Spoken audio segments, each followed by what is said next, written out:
Let's get some reaction. Our reporter Natasha Piri is in Bloemfontein outside where the State Capture Commission is being held. Of course, let's catch up with her. Good afternoon once again to you, Natasha. Just before we went back to inside to the commission, you were chatting with some representatives of the ANC outside. Let's continue with that. Definitely, Flo. And just before that, this now sums up and this concludes ANC President Cyril Ramaphosa's two-day testimony here at the State Capture Commission of Inquiry. Of course, talking about all things about the CR17 funding campaign, political funding, the Political Funding Act, and of course that, cadre deployment committee as well. But as you said, Flo, I was joined by members of the ANC. I'm now joined by members of the ANC Youth League who come all the way from the Free State, and let's just perhaps gauge their sentiments and their opinions of the ANC President Cyril Ramaphosa's testimony over the last 2 days. What do you think about his testimony? Was there some form of accountability from the ANC President? Okay, my name is Maibuya Bangane from the Free State ANC Youth League branch chairperson. I'm accompanied by my fellow comrades who are also leading the ANC youth branches in their respective branches across our region in Lejwe-Leputsha and the Free State. I think the president did a right thing. Firstly, we must commend the president, even applaud our president, Comrade Cyril Ramaphosa, for availing himself to the commission first of all. Because we understand that the president is too much busy, but then he has ensured that in his schedule he will secure a time to appear before the Zondo Commission. Then I think the president has become honest in everything that he has presented before the Zondo Commission today, even yesterday. And president was very clear to articulate how do we deploy our comrades in terms of cadre deployment in our organization as the ANC. We also applaud that thing as the ANC members and ANC youth league leaders in our branches. And also what we want to make a statement here is that we want the ANC NEC took a decision on issues of implementation of all the resolution of 54th National Congress in Nasrec, which include the issue of step aside. And every NEC member was there, including all the officials. They were part of the meeting that took that decision to even fast-track the issue of step aside, because we are approaching our local government election and we believe we cannot master the issue of corruption amongst our leaders in the ANC, because we must restore integrity of this organization, like Bontate Nelson Mandela did and said, even when it's articulated in our manifesto of the ANC when we campaign. So we feel it's not the right that our leaders want us to ignore the issue of corruption amongst our leaders who are deployed, who are previously deployed in our movement, in different departments in our organization. So that decision of step aside was taken by the collective members of the ANC. Then our organization taught us, even us as young people, especially as members of the ANC Youth League, that any decision that is taken by the collective, especially by the NEC, which is the highest decision-making body between the Congress, it binds everyone, including myself. If I'm implicated on issue of corruption, then I must also do the honorable thing. Step aside, not go and mobilize outside the collective decision. So we feel that the ANC must not fear and take that decision and implement it without fear or favor, even if it implicates myself as Maibuye Bangane from Lejwe-Leputsha. And of course, the deadline is tomorrow, Mr. Maibuye. We understand that the deadline is tomorrow. We think that the ANC will have a special NEC meeting next week on Monday, if I'm correctly so. We believe that in that special NEC, before the top six will meet, before it will meet that special NEC, the top six will sit first and discuss about it. And we understand that every disciplined member in that ANC will respect those decisions and do the honorable thing and step aside and go and clean his name outside in the court. Then he will come back. If you are clean, there is no need to mobilize outside the ANC. There is this issue that saying, no, you are being framed, you are being what? We are tired of hearing those issues. So I even supported President Jacob Zuma when he was attending the case. And we believe that time President Jacob Zuma told us that he will speak nothing but the truth in the court. But then we were surprised as young people that when now he's supposed to start his trial, he's now changing lawyers and what. So the very same thing that we did with President Jacob Zuma during his time when he was still attending the trials in court in Pietermaritzburg, even in Durban. We also want to say all those who are implicated, they must do the honorable thing, attend court, leave the organization, then they will come back after they've been cleared by court. You make a glaring contrast of, ANC President Cyril Ramaphosa appeared at the commission, and now former ANC President or State President Jacob Zuma refuses to appear at the commission. Also, another thing that surprised us, Sobo, when President Jacob Zuma, when he appeared, even when he addresses the masses, were part of those who were here, especially as the ANC Youth League, Sobo.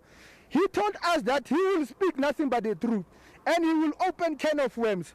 But that was surprised now we're being told about former President Jacob Zuma, Zondo is his friend and what, and we are not interested on such issues. Runa, we expected that he will speak nothing but the truth, like the President did today, even yesterday, Comrade Cyril Ramaphosa. So we are pleading to everyone, even including ourselves, especially our leaders who are deployed in government, all even official, when they are being called to attend Zondo Commission, they must avail themselves if they got nothing to hide. And also what concerns us as young people, because we are known that as the ANC Youth League, before it was disbanded, led by President Colin Maile, who were rallying behind the campaign of Nkosazana Dlamini Zuma. We are surprised that everyone, even the media, is entertaining the issue of until the bank statement of campaign of President Cyril Ramaphosa. President Cyril Ramaphosa was not the only person who was supporting. Our candidate also, Nkosazana Dlamini Zuma, was also campaigning. But there were many candidates there. Where did this fund of the campaign that we were running for Nkosazana Dlamini Zuma come from? Where does that money come from? Why can't we also entertain to know where was this money coming from? Hence we are saying issues of campaign. Everyone, when he campaigns, he or she has a right to go to everywhere and look for funds. So that issue, it's something issue that people want to put it as it like President this and that. Is not even the first person to go and look for resources. By the way, he has told the commission here that he was not even involved. Even Menko says, and I think if he can be brought in front, she will also say the same. So let's talk about catered deployments right now. I mean, when we were here at the commission, we got word from the DA, the Democratic Alliance, who actually have been lobbying for catered deployment policy to be abolished. They've tabled that in Parliament, and now they said that they want the Zondo Commission to actually subpoena the catered deployment document. You know, the DA, it's a funny political party, if I will tell all South African people. When you contest election, like we're going to local government election, you will never see the DA going to holding a mass meeting and say the community must choose its own candidate to contest in that ward. The DA will bring someone to you and say this is the person that will contest in this ward. Then you ask yourself, where did this DA get this person to contest in this ward? It's clear that the DA is it's also using the catered deployment, but maybe they are using just lastly, before we cross to my colleague Nzwandile Mbeche, I just want to ask you around the issue of Supra Mahumapelo. I mean, we've spoken about the step-aside resolution, which is looming. We now know that the ANC has suspended him, but when speaking to my colleague who's in the Northwest right now, Samgela Maseko, Supra had said that he's not a suspended member of the ANC. He wrote an appeal yesterday and sent it to the National Disciplinary Committee. So as far as he knows, he's still a member of the ANC. Let me tell you a funny thing about Comrade Supra. Comrade Supra, in 2 days ago, he was addressing branches, telling branches how powerful are branches. But then, in the previous years before the Nazareth conference, we knew how Supra, there was a faction in the ANC called Premier League. There is nothing that you will do if you are staying in the provinces of those who are part of the Premier League. They took every decision, even from branch level, who will lead the branches. So Supra is doing some funny things. We respect him as a leader of the ANC. But what he's doing, and also the ANC NEC, took a very serious decision about this issue of Comrade calling themselves RET forces. Supra go and address branches there in Northwest and talk about RET forces. And he knew that the ANC and NEC took a bold decision to say, like, we must refrain. If we go out and speak about our RET forces, we are going to be charged. So he deserved what he did because he did not listen, even abide by the decision of the NEC collective. That he is part of the West part. So Supra must just sit down and go to former President Thabo Mbeki so that he can teach him politically and groom him, because Supra is a good leader, but then we believe that what the IPC did in Northwest, it's good. Maybe after that 3 years with President Thabo Mbeki, schooling Comrade Supra about politics and collective decision and whatever that he will teach him, maybe he will come back right. Well, thank you so much. Well, the viewers at home, there you have it. Word from the young lions who hail all the way from the Free State. But I'll just cross over to my colleague, our political editor, Mr. Mzwandile Mbeche, who was inside for the last 2 days, who's been extensively covering up the proceedings. And of course, he will wrap up this for us. Mr. Mbeche, I mean, just over the past 2 days, what are your sentiments? What do you think about the work of the commission? You've heard various political parties saying that they want the ANC to account. Did you sense that there was, some form of accountability in the past days?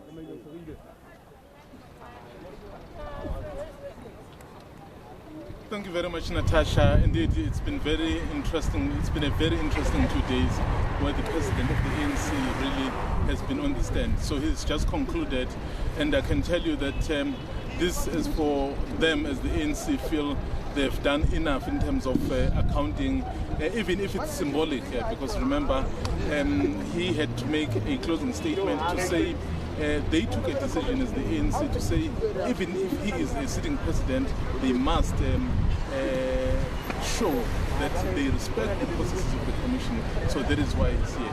So the takeaway from today's proceedings, Natasha, is that basically the president spoke about the issues of CR17. You remember that has been a big deal. There, everyone has been saying his campaign was a 1 billion rand, but he said it was, as far as he knows, it was 300 million rand. And he actually said he does not know who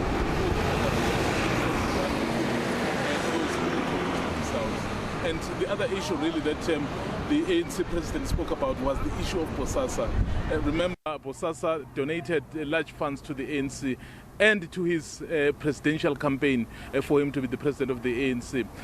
Of course, he said even in that one, so he didn't know, because he basically said the campaign managers took a decision to say he will not know who they are engaging with, but then things turned out the way they did.